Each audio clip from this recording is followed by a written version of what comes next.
кошок качан пайда болгон? Бул жерде эркектер деле айткан да. Бетин тытмалап, Кандай бири-бирине мамилени кандай кылып атышат. адабий чыгармаларды окубагандыктан, куюлуштуруп баягы макал лакаптарды жатка билбегендиктен да болушу мүмкүнбү? Биз көрбөй калып атабыз. Көрсөң андан кийин улантасың да. А көрбөй калсаң, укпай калсаң, кантип улантасың анычы? Ушул кыздарга айтылган кошок ырын мурун таасири кандай болчу? Демек кандай болуш керек? Мына ошол кошокторго эле мындайча айтканда байланышкан. Кошоктун ичинде эле өзү толгон токой тарбияны өстүрөт да. Эпикалык чыгарма катарында бир жайылтуу, таанытуу жаштаргачы? Биз жаштарды үйрөнбөйт деп эле коюшубуз керек. Жаштар үйрөнөт да. Жаштар көрөт. Эми ойлошу мүмкүн, эмне үчүн мен кошок үйрөт? Мен деле мисалы үчүн чоң энем ыйткан. Жөн эле кошок кошпой эле ыйлай берсе, бөйрөк эзилет экен да.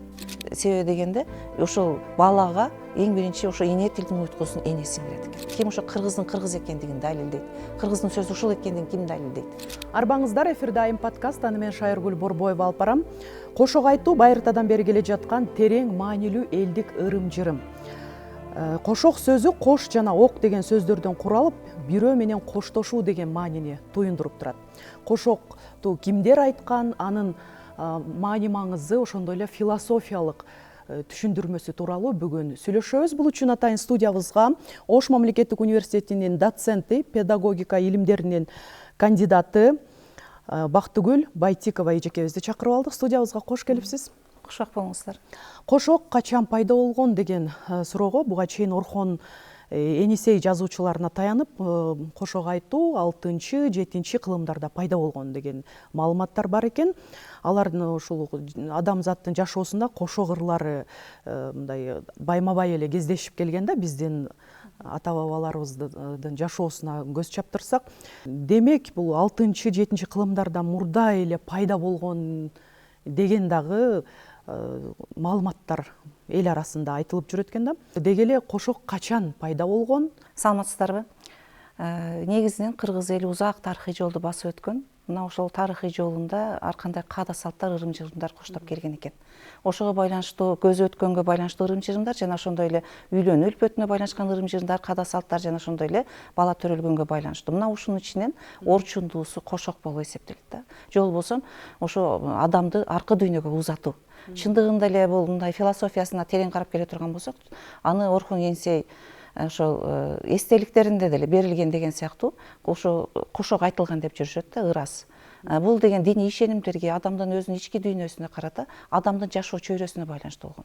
Демек, кыргыз эли кошокту илгертен айтып, жоктоо маанисинде, өлгөн адамды аркы дүйнөгө узатууда ага карата болгон мамилесин көрсөткөн. Анан эми кошокту кимдер айткан деген маселе болуп атат да. Кимдер айткан? Бул өзүнүн ошо жакын адамын жоготкондор. Бирок мына ошо өзүнүн адамын жоготкондор, алар эркектер айтканбы, аялдар айтканбы деген маселе да турат. Бул жерде эркектер деле айткан да. Сайкбай Каралаевдин Манас эпосу айткан Манас эпосунда дагы мына ушул боюнча айтылат да. Манастын кошок айткандыгы жөнүндө. Мына мисалы үчүн Чоң Казакта ал өзүнүн чуролорун жоготот. Ошонун ичинде Алмамбетти жоготкон. Алмамбетке кошок айтуусу, же болбосо ар бирине айтуусу.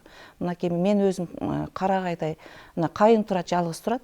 Ошонун ичинде мен да жалгыз турам. Мени кимге таштап кеттиң деген сыяктуу сөздөр мененчи. Демек, бул жоктоо ыры. Же болбосо Манастын эле өзүнүн көзү өткөндө Каныкейдин кошок айтуусу. Демек, бул ошол Манас эпосунун качан айтылгандыгы белгисиз болуп, кимдер айткандыгы. Эми биз билебиз баягы Ырчуул айткан, Манастын чоролорунун бири айткан деген сыяктуу, мисалы Манасты айткан сыяктуу. Мына ошол мезгилден бери эгер Манас айтылып келаткан болсо, анда бул качан айтылгандыгы белгисиз болсо, демек, анын байыркылыгы мына ушунда да. Демек, кошок мурунтан эле айтылып келген.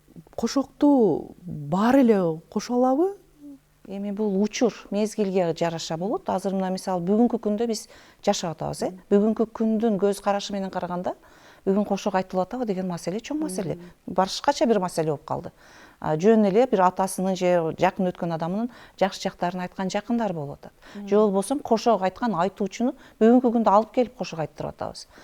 Бирок мурунку мезгилде ата энелерибиз, ата бабаларыбыз ошол өздөрүнүн жакындарына кошок айткан, расмий түрдө кошок эле айтышкан. Кошок айтпайсыңбы деп туруп, ошол айтышың керек болсо мына сөзүн үйрөнгөн деп туруп талап кылган учурлар да болгон да. Ал адамдын ким экендигин таанытуу, ошол үйдө кандай орду бар экендигин билүү жана ошондой эле ал адамды жоктоо. Экинчи бир маселеси деле бар. Ал ошол ички дүйнөсүндөгү ошо карата сезимин кантип билдириш керек. Жөн эле атам ой же апам ой деп эми мындай жөн эле кыйкыра бергенден көрө, Көркөмдөп сөз менен көркөмдөп сөз менен. Кыргызда айтып калышат го, ал төрөлгөндө ыр менен төрөлүп, өлгөндө узаганда дагы ыр менен кетет депчи. Мына ушул сыяктуу кошок айтылган экен да. Демек азыр бүгүнкү күндө бул кошоктун мааниси, кошоктун орду, кошоктун ошол эл арасында айтылышы солгундап кетти. Эмне себептен ушундай болуп кетип атат деп ойлойсуз? Адабий чыгармаларды окубагандыктан, куюлуштуруп баягы макал лакаптарды жатка билбегендиктен да болушу мүмкүнбү? Кандайдыр бир чекте болушу мүмкүн. Бирок биз бүгүн салттар интеграцияланып кетип баратат да. Мындайча айтканда, жашообуз өзгөрүүдө. Мисалы 50 жылда эл жаңы деп коет, Мисалы мурда элдер бири-бири менен катнашта болуп, бири-бирин жакын билип, ошол бири-бири менен мындай коллективдүү түрдө жашашкан да. А бүгүнкү күндө кандай болуп атабыз? Бүгүн кошуна менен кошуна карым-катыш жашап атабы? Кандай жасап атабы же кандай бири-бирине мамилени кандай кылып атышат? Бул да өзүнчө бир маселе экен. А ошол азыр кошунаң эгер көз өткөн болсо, кирип туруп кошунаң жөнү жоктоп, анан кийин Куран окуп коюу гана мындай диний маселеге өтүп кетти. А мурун коллективдүү жашаган, бири-бирине кошуна жашаган, бири-бирин билген, туугандар карым-катыш жасаган экен. Анан ошодон улам кошок айтууну мындай кандай десем, жөрөлгө катар, салт катар, ал кошок айта албаса кыздарын күнөөлөгөн учурлар да болгон да. Кошок айта албайт экен, кошок деле айткан жок деп. Бизди үйрөтө турган муундун улам барган сайын жок болуп баратышы. Биз көрбөй калып атабыз. Көрсөң андан кийин улантасың да. А көрбөй калсаң, укпай калсаң, кантип улантасың анычы? Кошок айтуунун дагы бир өзгөчөлүгүн изилдеп көрүшкөн экен да медиктер. Жөн эле кошок кошпой эле ыйлай берсе, бөйрөк эзилет экен да. Сөзсүз түрдө белге күч келет экен да. Анан белин көтөрө албай ооруп калат экен. Ички организмге дагы жөн эле эзилип ыйлай берсе, ички органдар жабыркайт экен да.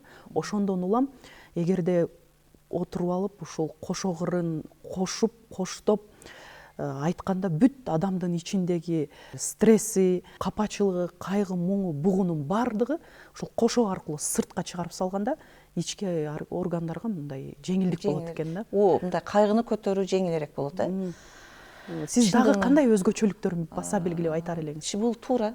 Бул туура. Жакын адамың көз өткөндө, мисалы үчүн, аны жөн эле ички дүйнөңө салып ыйлай берүү, бул анча кыйындыкты жаратат.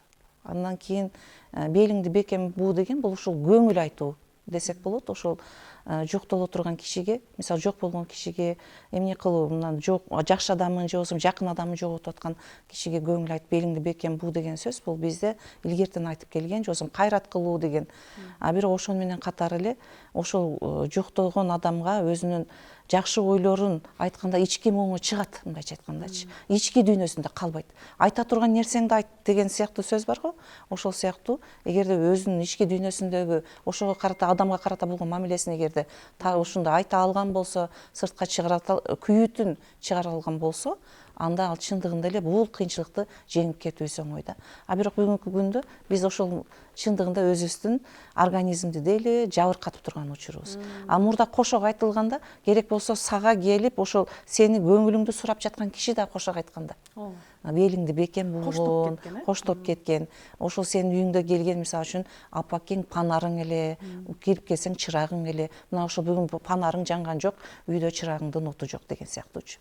Мына ошол сыяктуу келгенде мына ал күйүүттү ыр менен чыгаруу, мындайча айткандачы. Мына ошонун баардыгы чындыгында эле тарбиялык дагы биринчи жактан, экинчи жактан ички муңун сыртка чыгаруу болуп туура эле аныкталган да. Кимдерге кошок айтылган эмес? Эми кошок айтуу жагын карап көрсөк, мурда балдарга айтылган эмес деген ойлор бар, бирок мурунку көз караштардан алганда кичинекей балдарга деле айтылган учурлар болгон. Мисалы үчүн, Карагыл ботом деген поэманы алып көрөлүк. Мисалы үчүн, атасы өзүнүн баласын атып алат да. Мына ошол мезгилде ошол өзүнүн кызы, мисалы кошокту дайыма эле бир жакшы мотивде айтылат деп ойлобой эле коюш керек. Айрым бир учурларда ошол адамдын кеткен кемчиликтери дагы болгон учурда. Анан мына ошол өзүнүн баласын атып алганда какпаш деген сыяктуу сөз менен кошок айткан экен да. Мынакей сен өзүңдүн балаңды жуттуң какпаш, мынакей эми сен жалгыз калдың какпаш депчи. Бул деген ошол баланы кошо эскерүү менен атасынын кемчилигин кошо айтып атат. Ошону менен бирге эле жаратылышка болгон кыянаттыктын балага тийгизген таасири жөнүндө кошокту айтып атат. Муңдуу болуп айтылыпчы. Ал эми учурда эми бүгүнкү күндө кошок айтуу баардыгы эле ушу көбүнчө айтып калышат, даңктуу адамдарга айтып. Жок, даңктуу эмес. Ар бир адамдын өзүнүн орду бар. Мына ошо ар бир адамга кошок негизи көз өткөндөн кийин айтылат. Анан Эми чындыгында ырас кичинекей балдарды периште катары айтышып, аларга кошок айткан учурлар аз да. Кошок айтуунун өзүнүн тартиби дагы бар экен да. Өзгөчө аял кишиге таандык экен бул. Ашыкча, баягы чыңырып, үндү катуу чыгарып, бетин тытмалап, чачын жайып, өзүн жоготуп коюу деген нерсе болбош керек экен да. Өзүнүн атайын ушул кыргыз элибизде өзүнүн тартибин сактап, баягы мындайча айтканда обу жоктонбой. Кошок айтууда бул эми муңдуу ыр, анан негизинен баягы жоопкерчилик заманда биз ошо аталарыбызды, агаларыбызды узаткандыгы үчүн ушундай кабар айтылганда эле мына ушул нерсе чачын жайып, бетин тытып, же болбосо андай болбосо ага жардамдашып, көмөктөшүп койгондор болгон. Өзү эгерде тарыхты карай турган болсок. А бүгүнкү күндө биздин көз карашыбыз ар тараптуу өсүп атат. Биз диний көз карашыбыз бар, бүгүнкү өзүбүздүн көз карашыбыз бар, жана ошондой эле жалпы эле бүгүн өнүгүп бараткан учурубуз да.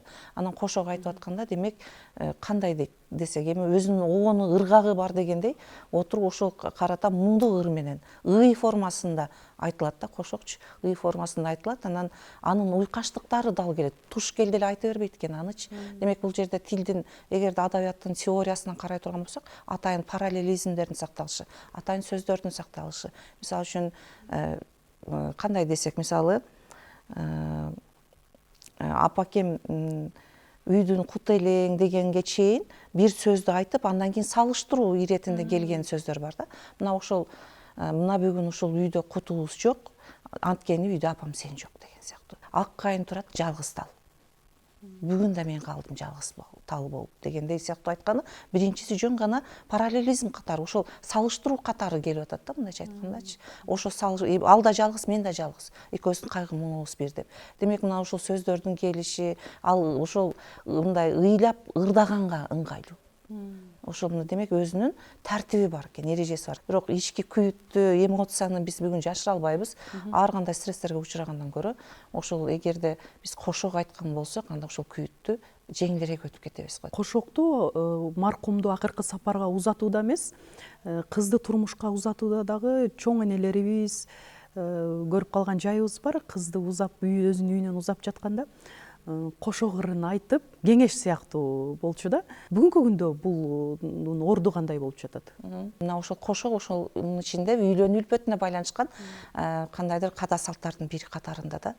Биздин чоң энелерибиз кыздарды узатканда, эми кыз бул аябай үйдө мындай кандай десем, камкордукка алынган, ошого өзгөчө сый көрсөткөн адам болуп эсептелет үй бүлөнүнчү. Ошондуктан кызды узатууда дагы сөзсүз түрдө кошок айткан. Фольклордук көз караштан карай турган болсок, мурда жеңелери, эжелери керек болсо, үйдөгү чоң энелери, кошуналары да кызды ошондой айтышкан экен. Ый формасында айтылып атканы, бүгүн кызды узатып атабыз. Баары бир ичи айтышат. Кызды узатып атабыз. Ал деген үй бүлөдөн баягы сыртка чыгып баратат. Ал башка үй бүлө курган баратат. Мурдагыдай өз үйүндө эркелебейт. Бирок мына ошол башка жакта сен кандай жүрүшүң керек, ошол башка жакта сен өзүңдү кантип башкаларга кандай мамиле жасашың керек деген толгон чоң бир философияны камтыйт экен да. Бүгүнкү күндө дээрлик айтылбай калды да кошоктор. Эми бар болсо бардыр, бирок азыраак. Ушул кыздарга айтылган кошок ырынын мурун таасири кандай болчу? Азыр таасирин тийгизеби? Ушул кошокту угуп аткан кыз келечекте өзү да кызын узатарга даяр болгон да. Муңундан муңга кетип бараткан нерсе болуп атпайбы?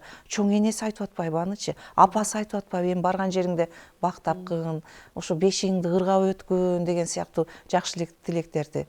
Мисалы үчүн, кайнатаңды көрсөң хандай көргүн, кайненеңди көрсөң жандай көргүн деп атат, кандай сонун сөздөр. Бүгүнкү күндөгү өзү жашоо образыбыздын өзгөргөнү.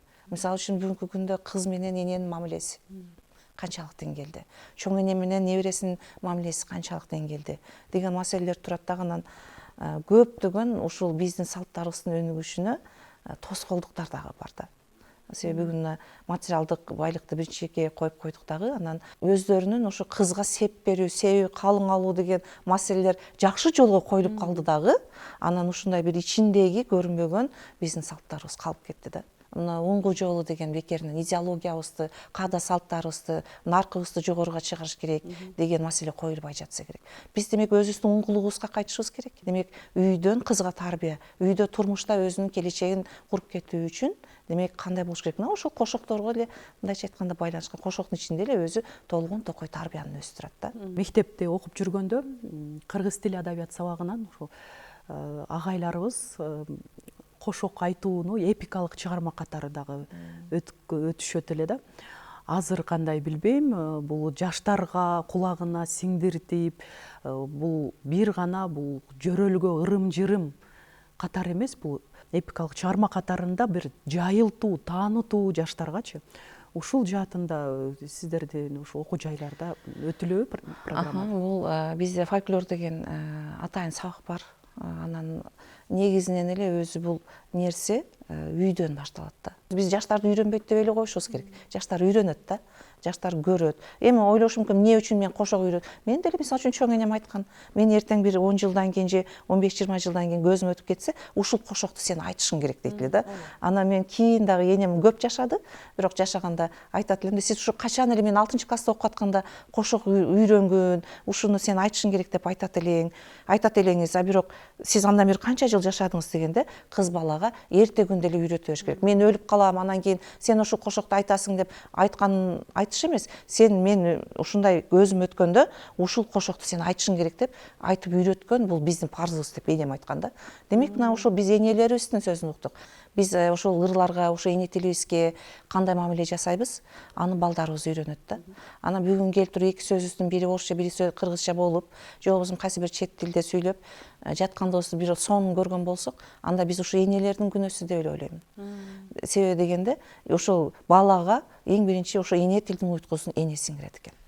Демек биз бүгүнкү күндө тилибиздин байлыгын жана ошондой эле тилибиздеги ушул баардык көрөнгөлөрүбүздү, мисалы көрөнгө тил менен өтөт да, баардыгын ошо балага сиңире турган эне болот.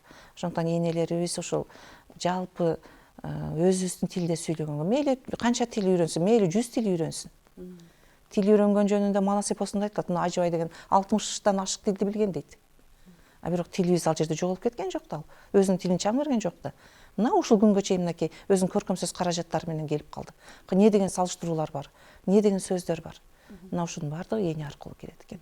Мисалы бешикти бүгүн бакпай калдык, бешикке баланы салбай калдык, бирок аны бешик ырын ырдоо менен балага болгон ак тилекти билдирүүнү, балага болгон мамилени билдирүүнү, баланын ордун билдирүүнү бешик ырын менен көрсөтүп атабыз. Демек мына ушундай элементтерди болсо дагы эмне кылышыбыз керек экен, сактап калышыбыз керек экен да. Ал үчүн эне көрсөтүш керек. Бүгүнкү күндөчү. А бүгүн баланы оробойбуз, бүгүн баланы бешикке бөлөбөйбүз, башы жалпак болуп калат, мындай болуп калат. Бешик ырдалбай эле калды, мисалы үчүн. Калып кетти. Тушок кесүү тоюн өткөрөбүз, биз аны шаң шөкөт менен башкача бир ресторанда кол чабуулар менен өткөрөбүз. А бирок тушок кесүү тоюндагы бата берүү, балага болгон мамилени башкача көрүшкөндө, ал чоңдор майрамдашкан эмес анычы. Негизинен тушок кесүү тоюн ошол көбүнчө чоңдордон сырткары балдар дагы белгилешкен экен. Бул деген кыргыз элинин балдарга болгон мамилеси. Эми негизинен кошок болобу, салттар, ырымдар болобу, Азияда негизинен жалпы элдердин бул нерсеге мамилеси бирдей эле, баарында эле жоктук ырлары, баарында эле бешик ырлары бар.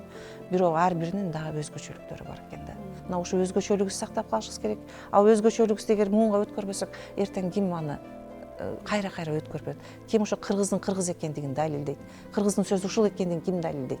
Мына демек бул жерде биздин жаштардын алдында биздин өзүбүздүн кандайдыр карызыбыз бар сыяктуубуз да. Сизге ыраазычылык билдиребиз атайын студиябызга келип жакшы маек куруп бергениңиз үчүн.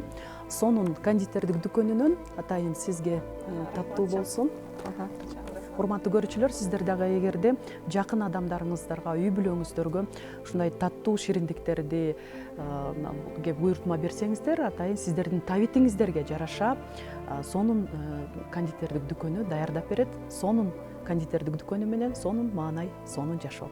Адамзат жашоосунун өзгөрүүсү менен бирге салт санааларга дагы улам барган сайын өзгөрүүлөр кирип, жаңы түшүнүктөр пайда болуп жаткандыгы баарыбызга эле маалым. Бирок ар бирибиз кыргызмын деген жаран унутпашы керек. Кийинки муундарга биздин улуттук баалуулуктарыбызды, салт санааларыбыздарды, жөрөлгөлөрүбүздү өткөрүп берүү милдет, парыз деп билели.